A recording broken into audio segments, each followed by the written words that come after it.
بنیادی مسئلہ ہمارے ہاں یعنی یہ ہے کہ ایک طرف ہماری دینی روایت ہے اور ایک طرف جدیدیت ہے یا ماڈرنٹی ہے، اور اس میں ایک کلیش کی صورتحال ہے۔ تو مجھے یہ لگا کہ ہمارے ایجوکیشن سسٹم میں اصل میں یہ ایک مسئلہ ہے، ہم بہت سطحی طور پہ واقف ہیں اپنی روایت سے اور بہت ہی سطحی طور پہ واقف ہیں جدیدیت سے۔ اس سے میرے دل میں یہ خواب پیدا ہوا کہ ایک ایسا تعلیمی نظام وضع کیا جائے، ایک ایسا اسکول بنایا جائے کہ جس میں بچوں میں ٹیسٹ ڈیولپ کیا جائے، لرننگ کا ٹیسٹ، نئی زبان سیکھنے کا ٹیسٹ، اور ساتھ ساتھ ان کی کیریکٹر بلڈنگ ہو، انہیں کتاب کے ساتھ جوڑا جائے، استاد اس قسم کے ہوں۔ تو ان بنیادوں پہ ہم نے زاویہ ٹرسٹ اسکول جو ہے وہ شروع کیا ہے۔ یہ ایک نان کمرشل اسکول ہے۔ ڈیرہ بگٹی سے بھی بچے ہیں ہمارے پاس، سوات سے ہیں ہمارے پاس، کوہ سلیمان ایک علاقہ ہے، ساؤتھ پنجاب سے بچے ہیں۔ ابھی 70 بچے ہیں اور ہمارے پاس، اور یہ اس وقت تو ہم کرائے کی بلڈنگ میں ہیں۔ ان بچوں کو ہم ایف ایس سی تک تعلیم دیں گے اور ایف ایس سی کے بعد پھر یہ مختلف یونیورسٹیوں میں جائیں گے۔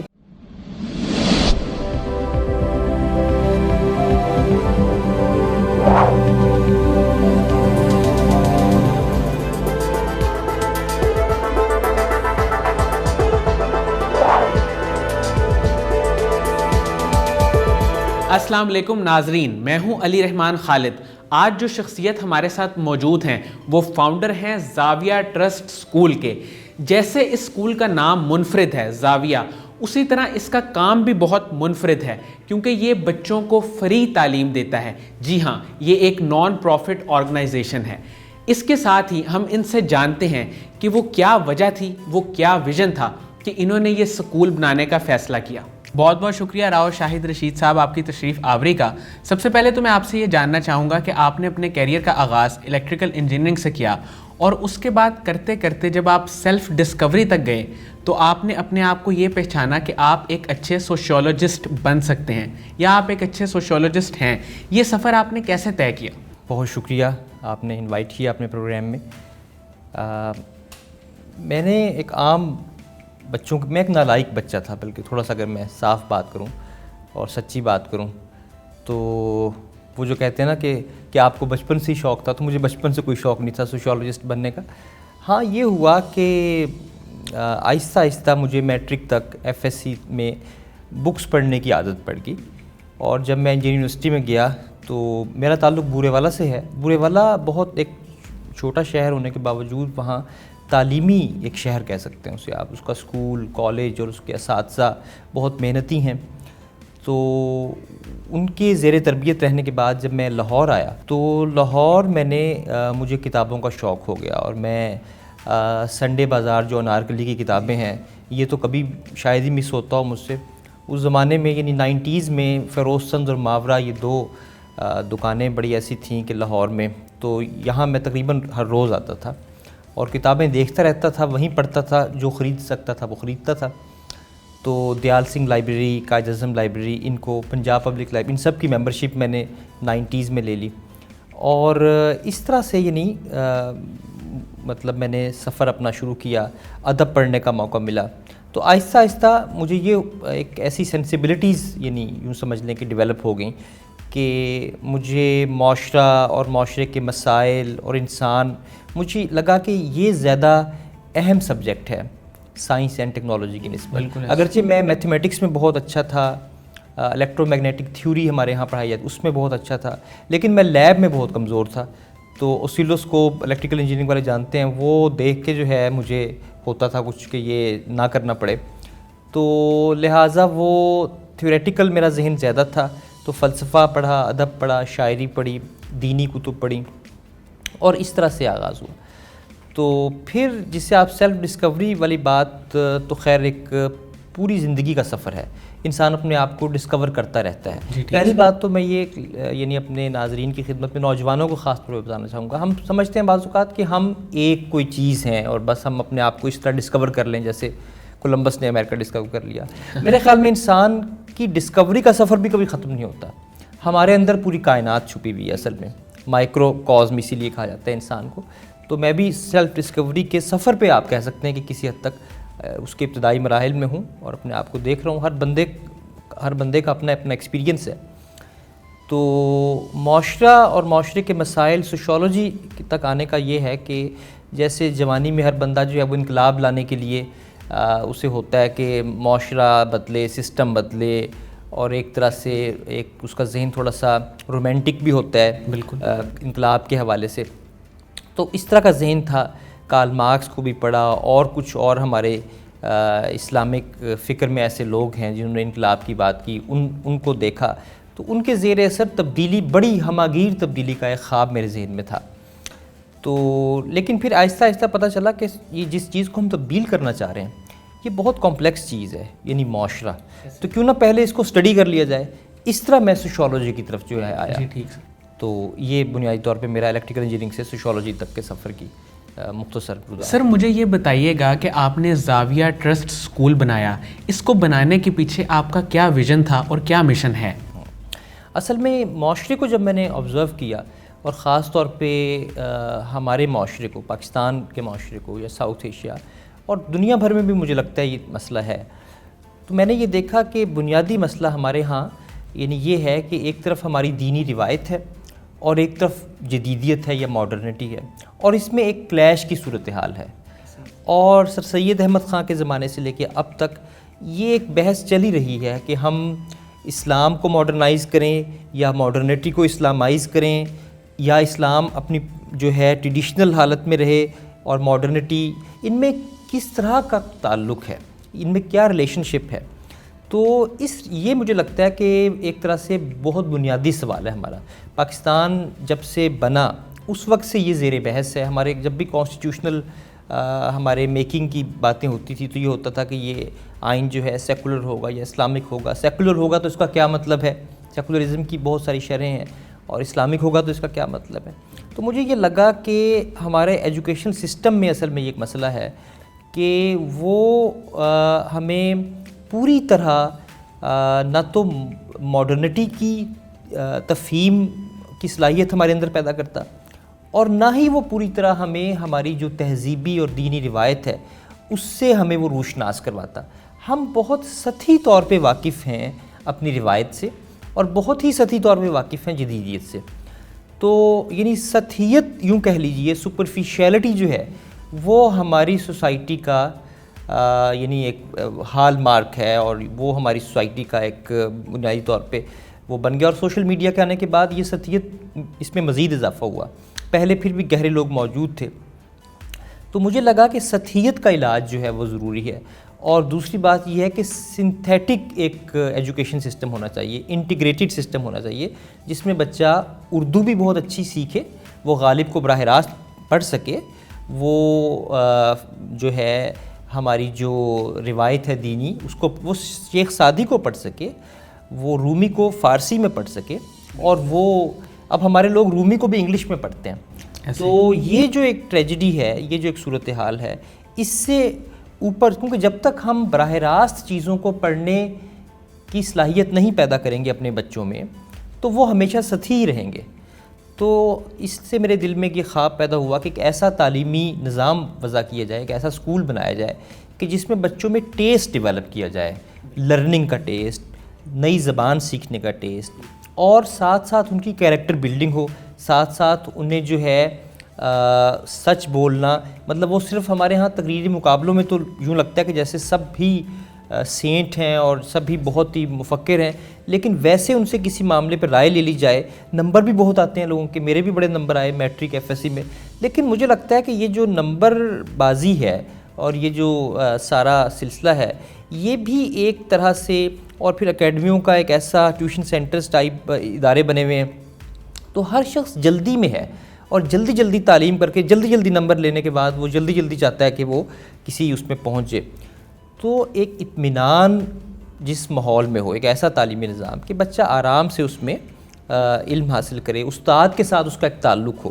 ایک یہ بہت بڑا کرائسس ہے جسے میں نے اسٹڈی کیا کہ ہماری سوسائٹی میں جو تعلق ہے خاص طور پہ استاد کے ساتھ اور حتیٰ کہ والدین کے ساتھ بھی یہ کم ہوتا جا رہا ہے. اور تعلق اصل میں بنیاد ہے لرننگ کی.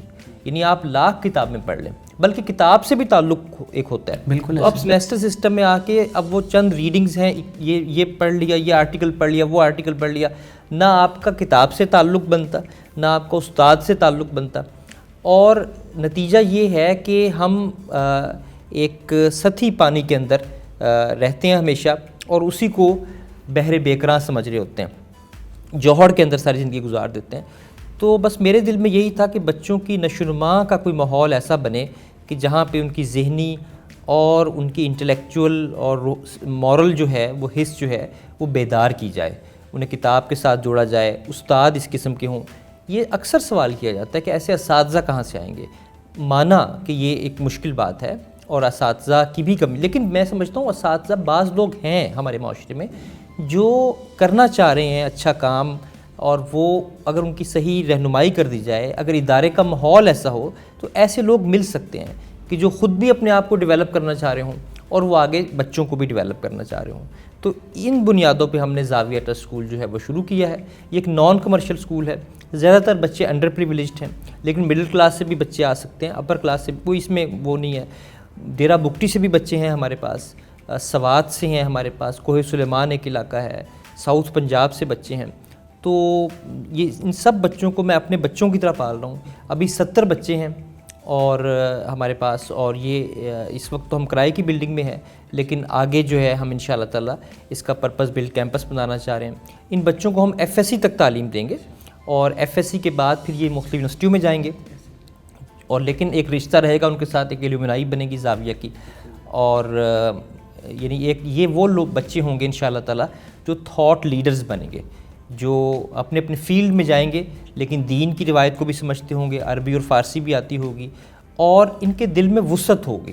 یعنی یہ بھی ایک مسئلہ ہے ہمارے ہاں کہ بہت سارے اسکول تو بن جاتے ہیں لیکن وہ کسی تنگنائی میں اپنے لوگوں کو لے جاتے ہیں، وہ ایک نیرو مائنڈنیس ان میں پیدا کر دیتے ہیں۔ تو یہ بھی ہم چاہ رہے ہیں کہ بچے جو ہیں وہ ان میں وسعت ہو اور پھر وہ نیک بھی ہوں اور ان میں صلاحیت بھی ہو۔ تو ان بنیادوں پہ ہم نے یہ اسکول شروع کیا۔ سر، ایک سوشیولوجسٹ کی حیثیت سے اگر میں آپ سے یہ سوال کروں تو بالکل ریلیونٹ ہوگا کہ آپ معاشرے میں سب سے بڑی پرابلم کیا دیکھتے ہیں، چاہے وہ ایجوکیشن کے حوالے سے ہو یا کسی اور حوالے سے، آپ بتائیں۔ میرے خیال میں ایک جو مسئلہ پچھلے کئی سالوں سے دیکھنے میں ہم سب اس کا شکار ہیں، میں بھی اس کا شکار ہوں، وہ یہ ہے کہ ہم ہر وقت شکایت کے موڈ میں ہوتے ہیں۔ ہم ہر وقت جو ہے وہ یعنی کمپلین کر رہے ہوتے ہیں، کوئی نہ کوئی ایک کمپلیننگ موڈ ہے۔ ہم اٹھتے ہی سسٹم کی خرابی، لوگ ایسے ہیں، گاڑی والے لوگ جو ہیں وہ موٹر سائیکل والوں کے خلاف بات کریں گے، موٹر سائیکل والے جو ہیں وہ گاڑی والوں کے خلاف بات کریں گے، دونوں رکشے والوں کے خلاف بات کریں گے، رکشے والے ان سب کے خلاف بات کریں گے۔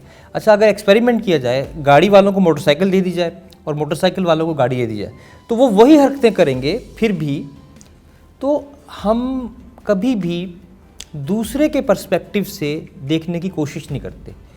میرے خیال میں ہم اپنے پرسپیکٹیو میں اتنے بند ہوتے ہیں اور ہم قید ہو چکے ہیں، یوں سمجھ لیں، اور ہم نے بس اپنا ایک جو رائے بنا لی ہے۔ ایک پولیٹیکل پارٹی دوسری پولیٹیکل پارٹی کو کوئی گنجائش نہیں دیتی، ایک گروہ دوسرے گروہ، ہم ہر وقت نیت پہ حملہ کرنے کے لیے تیار ہوتے ہیں۔ تو تھوڑا سا اگر ہم یہ دیکھیں کہ کسی بندے نے جو رائے دی ہے اس کا کوئی کانٹیکسٹ ہے، اس کا کوئی پاسٹ ایکسپیرینس ہے، اور اس کے الفاظ کو جب ہم انٹرپریٹ کریں تو تھوڑا دیکھ لیں کہ وہ اصل میں کیا بات کرنا چاہ رہے ہیں۔ تو جلدی سے کسی گروہ کے متعلق، کسی بھی حوالے سے کوئی گروہ ہو، ثقافتی گروہ ہو یا مذہبی گروہ ہو، یا تو ہم اس کے پرسپیکٹیو کو سمجھے بغیر جب جلدی میں کوئی رائے دیتے ہیں، اور پھر وہ رائے بھی عام طور پہ ظاہر ہے کہ شکایت پہ مبنی ہوتی ہے، تو ایک تو یہ مجھے لگتا ہے کہ پرابلم ہے۔ اور ہم یہ نہیں بعض اوقات دیکھ رہے ہوتے کہ جب ہم تجزیہ کرتے ہیں تو اپنے آپ کو مائنس کر کے کرتے ہیں، ہم تجزیہ سوسائٹی کا ہم یہ کرتے ہیں کہ سب کچھ میں بالکل ٹھیک ہوں، اب معاشرہ جو ہے، تو ہم کبھی بھی یہ نہیں سوچتے کہ we all are part of the problem. میں اب بھی میں خود بھی ظاہر ہے کہ اس مسئلے کا میں شامل ہوں، تعلیم کا ہو یا جو بھی ہو، تو ہم سب کا کچھ نہ کچھ کردار ہے مسئلے کو بڑھانے میں۔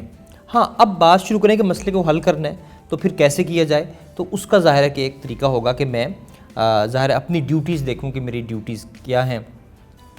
ہماری یہ جو ماڈرن سویلائزیشن ہے اس کی بنیاد ہی رائٹس پہ ہے، ہر طبقہ اپنے لیے رائٹس اٹھاتا ہے کہ ایک تحریکیں چلتی ہیں، فلاں تحریک چل رہی ہے، فلاں گروہ جو ہے وہ اپنے رائٹس کے لیے تحریک چلا رہا ہے۔ تو تھوڑا سا یہ جو مائنڈ سیٹ ہے رائٹس والا، اس کو اس طرح بھی یعنی میرے خیال میں بدلنے کی ضرورت ہے کہ ہم یہ دیکھیں کہ ہم خود کون ہیں اور کیا کر سکتے ہیں اپنے لیے یا معاشرے کے لیے، اور دوسرے بندے کو کوئی تھوڑا سا ہم اس کے کانٹیکسٹ کو دیکھیں اور اس کے پرسپیکٹیو کو، جسے کہتے ہیں to step into the shoes, یا جس کے لیے انگریزی میں لفظ ہم استعمال کرتے ہیں ایمپتھی کا.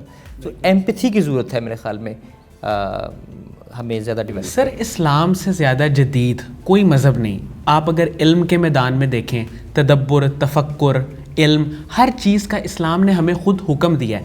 اگر آپ نبی کریم صلی اللہ علیہ وآلہ وسلم کی تعلیمات دیکھیں تو وہ تعلیمات ہمیں یہی بتا رہی ہیں اور یہی ہم سے کہہ رہی ہیں کہ اپنے آپ کو نکھارو، سنوارو اور آگے کی طرف لے کے جاؤ.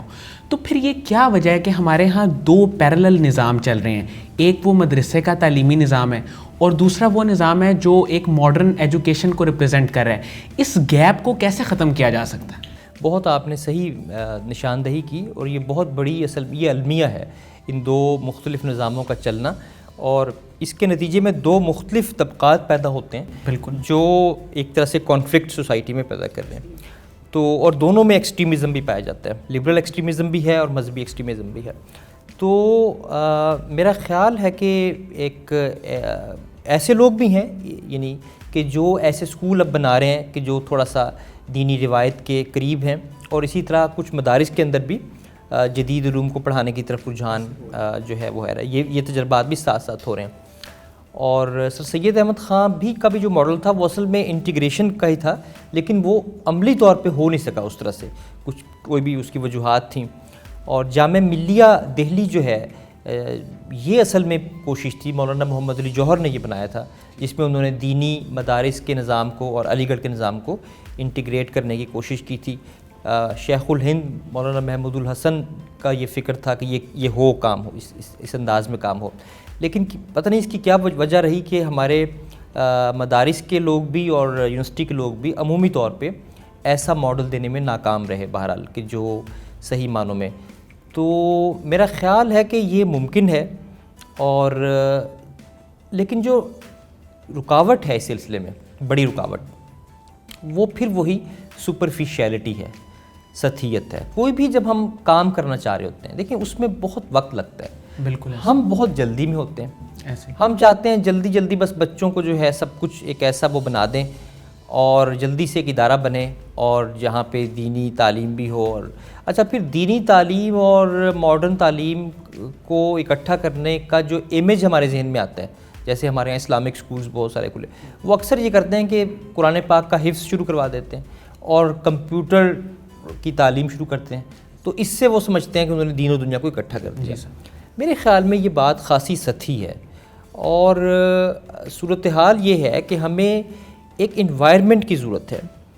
وہ انوائرمنٹ جو ہے وہ ایسا ہو جو بچوں میں ویلیوز پیدا کرے. جو بچے اپنے یعنی انہیں لینگویج سکھائی جائے، عربک لینگویج اور پرشین لینگویج، اور اردو بھی اب تو سکھانے کی ضرورت ہے. اور یہ کئی لوگ یہ کہتے ہیں کہ لینگویجز اتنی ساری آپ برڈن ڈالتے ہیں، میں اس سے متفق نہیں ہوں. یورپ میں بھی اس پہ تجربات ہوئے، 4-5 زبانیں بڑے آرام سے بچہ سیکھ سکتا ہے اگر اس طرح سکھائی جائیں کہ وہ انفارمل انداز میں ہوں اور دلچسپی بچوں کی پیدا کر دی جائے. تو بچوں کے روٹس مضبوط کی جائیں، اور پھر جو ہے انہیں آہستہ آہستہ جو ہے وہ جیسے میں نے کہا کہ سائنس بھی پڑھائی جائے، میتھمیٹکس بھی، لیکن ذوق کے ساتھ ذوق پیدا کیا جائے. تو دینی علوم کا ذوق عام طور پہ کم پیدا کیا جاتا ہے، انہیں دینی علوم کا انسائکلوپیڈیا بنا دیا جاتا ہے. تو بچوں کو آپ مختلف ان پہ جب بوجھ ڈال دیں گے اور ان پہ یعنی صرف انہیں کتابیں چند پڑھا دیں گے، اس سے بات نہیں بنے گی. یعنی میں شاید یہ کہنا چاہ رہا ہوں کہ پورا ایک انوائرمنٹ چاہیے جس میں وہ ویلیوز ہوں، وہ انوائرمنٹ ہو جو ہماری تہذیبی اس میں بھی ہو، اور ساتھ ساتھ ان میں جو تجسس ہے سائنس کا، ایسٹرونومی کا، اور ان کے اندر سیکھنے کا جو جذبہ ہے، اس کی نشوونما کا ماحول ہو. یہ ماحول نہ تو مدارس میں ہے اور نہ اسکولوں میں ہے. بالکل ایسے. تو یہ ماحول اصل میں ہم بنانا چاہ رہے ہیں زاویہ ٹرسٹ اسکول میں. اس لحاظ سے یہ ایک یہ نہیں بس بات ہے. سر زاویہ ٹرسٹ اسکول جو ہے، اس کو آپ فیوچر میں آج سے اگر ہم 3-4 سال بعد کی بات کریں تو آپ کہاں پہ دیکھتے ہیں؟ جی، اس وقت جو ہے ہمارے پاس جیسے میں نے عرض کیا کہ 70 بچے ہیں، اور وہ ہم کرائے کی ایک بلڈنگ میں ہیں. ہم پرپز بلڈ کیمپس اب بنانا چاہ رہے ہیں اس کا، یعنی فیروز پور روڈ پہ ہم جگہ دیکھ رہے ہیں آج کل. اور ان شاء اللہ تعالیٰ جلد ہی اس کی ایک کیمپین بھی جو ہے وہ شروع ہوگی، بلکہ ہو چکی ہے انفیکٹ. اور اس کے لیے ہم یہ چاہ رہے ہیں کہ ایک پراپر یعنی 7-8 ایکڑ کے اندر وہ جگہ ہو اور ایک مثالی اور ایک ماڈل جو ہے ایجوکیشن انسٹیٹیوشن وہ بنے جہاں پہ ٹیچرز پھر مختلف اسکولوں کے ٹیچرز بھی آئیں، ان کی بھی ٹریننگ ہو اور وہ اس تجربے سے استفادہ کریں اور وہی ماحول جو ہے وہ اپنے اسکولوں میں وہ لیں. تو ہم اسے ان شاء اللہ تعالیٰ ایک پاکستان میں ایک آلٹرنیٹ ایجوکیشن پہ ایک بہت جلد انشاءاللہ اور اگلے 3-4 سال میں ایک تعلیمی ادارہ جو ہے لاہور میں ہم دیکھتے ہیں. ریزیڈینشل اسکول ہوگا، یہ بچے رہیں گے ہمارے پاس. لاہور کے بچے جو ہیں جا سکتے ہیں گھروں میں، وہ بھی شام کو ہم ان کی عام طور پہ چھٹی ہوتی ہے. اور اس طرح سے ہم جو ہے ایک آئیڈیل یا یعنی آئیڈیل کا لفظ بھی استعمال کرنا جو ہے وہ آج کل وہ ہو گیا. تو بہرحال ایک جو جس حد تک ممکن ہے ایک اچھا بہترین ایک تعلیمی ادارہ جو ہے وہ ہم دیکھنا چاہ رہے ہیں، دیکھیں گے انشاءاللہ تعالیٰ اگلے 3-4 سال میں. سر آخر میں آپ سے جاننا چاہوں گا کہ قاسم علی شاہ صاحب کے بارے میں اور ان کے کام کے بارے میں آپ کیا رائے دینا چاہیں گے؟ جی پہلی تو میں ایک اعتراف کرنا چاہوں گا. جی اعتراف یہ ہے کہ یہ جو سیلف ہیلپ ٹائپ کتابیں ہیں ان کے متعلق میری رائے کبھی بھی اچھی نہیں رہی. تو موٹیویشنل سپیکرز کا بھی مجھے یہ لگتا تھا کہ یہ مطلب لگتا ہے بلکہ کہ ایک طرح سے انڈسٹری سی بن جاتی ہے آہستہ آہستہ نا، اور وہ اسی طرح کی پھر وہ چیزیں آ جاتی ہیں اور وہی بات سپرفیشیلٹی والی وہ بھی آ جاتی ہے کہ گہرائی نہیں ہوتی بلکہ چند اقوال زرعی اور چند وہ چیزیں جو ہیں مخصوص. قاسم علی شاہ صاحب کا معاملہ مختلف ہے. مطلب میں نے یہ دیکھا کہ ان کی شخصیت میں جو ہے وہ والی ویلیوز ہیں جن پہ وہ بات کرتے ہیں. تو یہ میرے خیال میں بہت بڑی بات ہے کہ کال اور فیل میں جو مطابقت ہے یہ اصل میں تو پہچان ہوتی ہے. تو ان میں سادگی ہے اور ان میں ہیوملٹی ہے اور ان میں وہ سپونٹینیٹی ہے جو ان کے ایکسپریشن سے بھی واضح ہوتی ہے. تو مطالعہ تو ظاہر ہے کہ وہ بھی کرتے ہیں اور انہی جو بنیادی سورسز ہیں وہ سب کو اویلیبل ہیں جہاں سے انسان پڑھتا ہے، لیکن انہیں اللہ تعالیٰ نے یہ گویا وصف عطا کیا کہ وہ بہت یعنی اسے ڈاؤن ٹو ارتھ جا کے اور بہت اچھے انداز میں عام یعنی قاری تک وہ بات پہنچا دیتے ہیں. اور عام جو یعنی گھر کی خواتین بھی ان کے پروگرام میں نے دیکھا کہ دیکھتی ہیں اور ان سے متاثر ہوتی ہیں اور اپنے آپ کو ان میں تبدیلی آتی ہے. یوتھ جو ہے پاکستان کی وہ بھی ان کے پروگرام دیکھتی ہے اور اسی طرح جو انٹلیکچوئلز ہیں وہ بھی ان کے پروگراموں سے استفادہ کرتے ہیں. تو یہ ایک میرا خیال ہے کہ وہ اس مقام پہ آ چکے کہ اب وہ لوگوں پہ گویا ان کے ذہنی اور جو ایموشنل ان کی شخصیت ہے اس پہ اثر انداز وہ اچھے انداز میں ہو رہے ہیں اور یہ ایسے لوگ معاشرے کا ایسٹ ہوتے ہیں الحمدللہ.